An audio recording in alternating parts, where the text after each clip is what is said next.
Hello guys, in this video I am going to show you how to customize your account on the AutoOne.com application.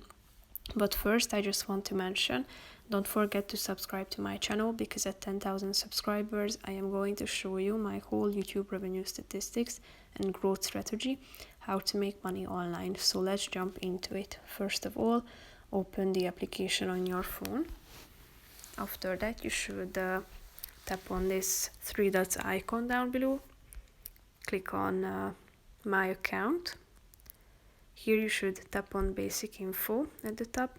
After that select your salutation, then type in your first name, your last name, then your email address, select your country, then your language can be changed as well. You can add your phone number and your company name.